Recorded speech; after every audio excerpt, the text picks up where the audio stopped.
बस मैं आपको ये दिखाना चाहता हूँ, मैं आपको ये बताना चाहता हूँ कि हम जो प्रॉमिस करते हैं वो हमेशा एकदम सटीक प्रॉमिस होता है। अगर मैंने कहा था एज अ बड़ा भाई मैं आपका हाथ आपके रिजल्ट तक और आपके रिजल्ट के बाद भी थामूंगा, तो मैं उस बात पर अडिग हूँ और मैं यहाँ पर बस आपको वही जताने आया हूँ और कुछ भी नहीं। और मेरे पास कुछ बोलने के लिए है भी नहीं, मतलब मैं क्या बोलूँ मुझे खुद पता नहीं है और आप क्या सुनने आए हो ये शायद आपको भी नहीं पता। This is just going to be a random conversation. हो पाएगी नहीं हो पाएगी ये भी नहीं पता, क्योंकि ये जो हो रहा है पिछले 2 दिन से वो आप लोग भी अच्छे तरीके से वाकिफ हैं। पूरी टीचिंग फ्रेटर्निटी, पूरी स्टूडेंट फ्रेटर्निटी, हर कोई जानता है कि क्या चीज़ हुई है, क्या सही है क्या गलत है, सबको सब पता है। But still the most disastrous thing about this event is कि हम लोग कुछ कर भी नहीं सकते, बिकॉज इस बार सारी की सारी चीज़ें ठीक तरीके से कंडक्ट कराई गई हैं। इस बार जो मेन चीज़ हुई है वो है with the level and with the time which is given for this question paper to be solved. एक ऐसा पेपर जहां टीचर्स को खूब टाइम लगा, वो पेपर हम स्टूडेंट से एक्सपेक्ट कर रहे हैं कि वो एक रैंडम जगह पर बैठ करके, जहां वो पहली बार जा रहा है, 3 घंटे के अंदर अंदर सॉल्व करेगा। उसमें इन्विजिलेटर भी आएंगे, उनसे बात भी करेंगे, अपना अंगूठा भी लगवाएंगे और उसके बाद मेरे भाई आपको OMR शीट भी फिल करनी होगी। और आपको रफ वर्क के लिए सिर्फ एक फर्रा दिया गया था जिसमें मुश्किल से 2 क्वेश्चन सॉल्व कर पाना भी अपने आप में एक बहुत बड़ी बात है। इतनी सारी सर्कमस्टांसेस के साथ आप कैसे इस पेपर को बना ले गए वो अपने आप में एक बहुत बड़ी बात है। तो सबसे पहले तो hats off to all of you जो कि उस पेपर को कर ले गए। जितना भी कर ले गए वो अलग चीज है मेरे भाई। आपने 180 में से 100 क्वेश्चन अटेम्प्ट किए, 120 क्वेश्चन अटेम्प्ट किए, 130 क्वेश्चन अटेम्प्ट किए, 50 क्वेश्चन अटेम्प्ट किए according to your level of preparation. लेकिन उस पेपर में बैठना अपने आप में इतनी बड़ी चीज थी। कुछ साल ऐसे होते हैं जहां पेपर में बैठना ही अपने आप में बहुत बड़ी बात मानी जाती है। ये वो साल है मेरे दोस्त।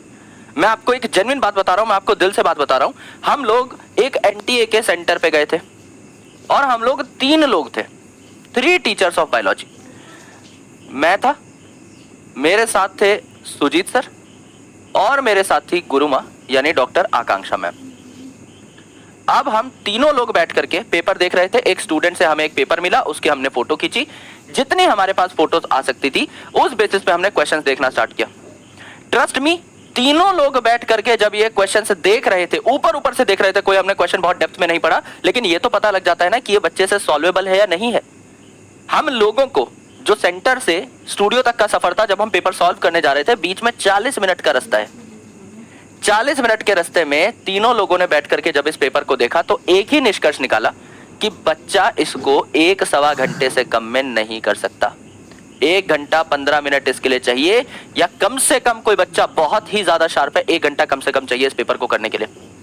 और हम लोग हमेशा कहते हैं कि भैया पेपर इस सीक्वेंस में अटेम्प्ट करिए, सबसे पहले बॉटनी जूलॉजी कर दीजिए। आधे घंटे में लोग इतना ही तो भाव देते थे बायोलॉजी को, है ना, कि आधे घंटे में बॉटनी जूलॉजी कर लीजिए, मुश्किल से 45 मिनट में कर लीजिए। उसके बाद आप थोड़ा सा टाइम दे दीजिए केमिस्ट्री को और उसके बाद मेन टाइम दे दीजिए फिजिक्स को, क्योंकि ये डिमांडिंग है। फिजिक्स में टाइम लगता है बाय डिफॉल्ट, 45 क्वेश्चन करने में 1-1.25 घंटा जाता है। तो वो 1-1.25 घंटा अगर आप फिजिक्स को दे रहे हैं तो वो टाइम कहां से चुराएंगे आप? केमिस्ट्री और बायोलॉजी से ही तो चुराएंगे। अगर आपकी बायोलॉजी ही 1-1.25 घंटा खा जा रही है तो आप केमिस्ट्री कब करेंगे, आप फिजिक्स कब करेंगे और आप OMR कब अपनी सबमिट करेंगे भर के? और सिर्फ इतना नहीं मेरे भाई, it is all about mental pressure. हम 3 लोग जब ये पेपर देख रहे थे, हम लोग एक AC गाड़ी में बैठे हुए थे। अगर हम लोग कैब करके भी एक जगह से दूसरी जगह जा रहे हैं, हम लोग इत्मीनान से बैठे हुए हैं, अपने पेज पे हम कोई भी पन्ना खोल रहे हैं, हमें बंद कर देना है, पेपर बंद कर रहे हैं कि हाँ चलो एक बार आगे चल के पेपर देख लेंगे, स्लाइड पे लगेगा तब पेपर देख लेंगे, क्योंकि हमारे दिमाग पे वो प्रेशर नहीं है। जब आपको पता है कि आपको 3 घंटे में अपनी पूरी की पूरी मेहनत को दर्शाना है आगे, आपके दिमाग में वो मेंटल प्रेशर है। जब आप बायोलॉजी का कोई कठिन सवाल देखेंगे तो आप केमिस्ट्री पर मूव करेंगे, केमिस्ट्री में भी जब आपको कठिन सवाल ही हाथ लगेगा तो आप फिजिक्स पे मूव करेंगे, और फिजिक्स में जाके भी आपको यही पता लगता है कि वहां तो साला और कठिन सवाल है, तो आप वापस घूम करके बायोलॉजी पे आएंगे और आपका जो मेंटल स्ट्रेन है वो बढ़ चुका होगा। यानी अब आप बायोलॉजी जितनी एफिशिएंटली कर सकते थे उससे भी कम एफिशिएंसी से आप बायोलॉजी को अटेम्प्ट कर रहे होंगे। उसके बाद जब आप केमिस्ट्री पर जंप करेंगे और एफिशिएंसी कम हो जाएगी। उसके बाद जब फिजिक्स पे जंप करेंगे आपको क्वेश्चन पढ़ने का ही मन नहीं करेगा। It's not about the paper कि वो टफ था, मैं बिल्कुल ये नहीं मान रहा कि पेपर बहुत ज्यादा टफ आ गया था, ऐसा कुछ क्वेश्चंस थे which were out of the box. लेकिन मैंने बच्चों से बातें की हैं और बकायदा कुछ बच्चे जो मेरे साथ कनेक्ट में हैं उन्होंने रोते रोते फोन किया। लिटरली कल सुबह इतना बुरा लगा, रात को मैंने अपना फोन स्विच ऑफ ही कर दिया था जिस दिन पेपर था, बिकॉज इतने सारे कॉल्स आ रहे थे और सारे के सारे नेगेटिव कॉल्स थे। मेरे को खुद को इतना बुरा लग रहा था कि मैं अपना फोन उल्टा रख करके और बहुत जल्दी जो है बेड पे गिर गया था। नींद तो आनी लाजमी नहीं है उस दिन, मुझे नहीं लगता बच्चों में से भी किसी को नींद आई होगी, लेकिन मेरे भाई फोन उल्टा रख के और उसको जो है एकदम स्विच ऑफ कर दिया था कि अब मैं कोई फोन नहीं देखूंगा।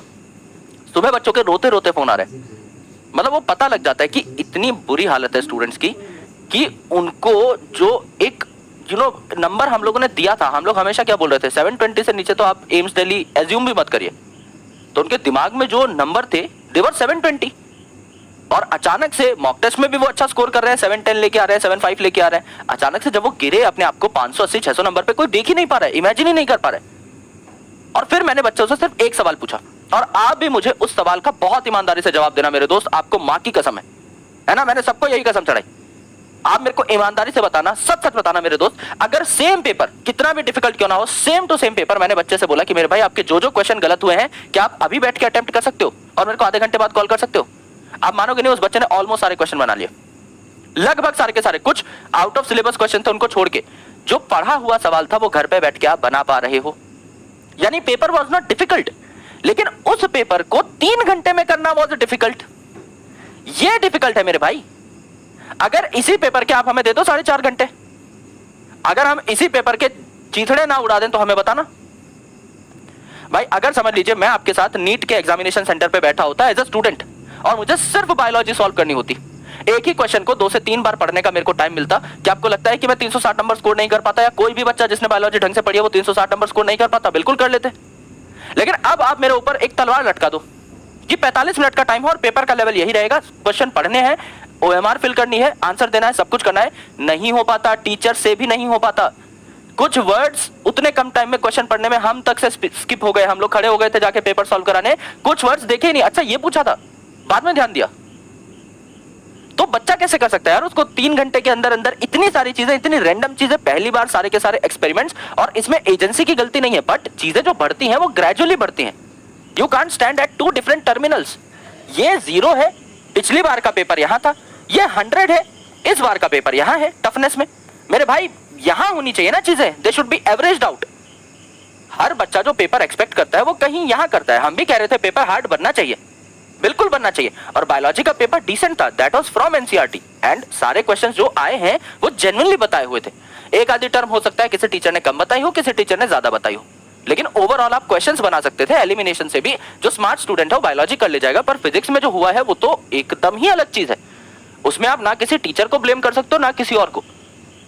यहां पर ये जो हुआ है दिस इज एक्सट्रीमली रॉन्ग, और बच्चे उसके बाद से बहुत ज्यादा स्ट्रेस्ड आउट हैं। अब हम क्या कर सकते हैं, ज्यादा से ज्यादा बच्चों को कंसोल कर सकते हैं। और मैं हमेशा स्टूडेंट को ये सलाह देता हूं, आपने कभी मुझे उदास नहीं देखा होगा, कभी मुझे ऐसे स्ट्रेस में नहीं देखा होगा। मैं हमेशा बच्चों को बोलता हूं कि एंजॉय करो, लाइफ में खुश रहो।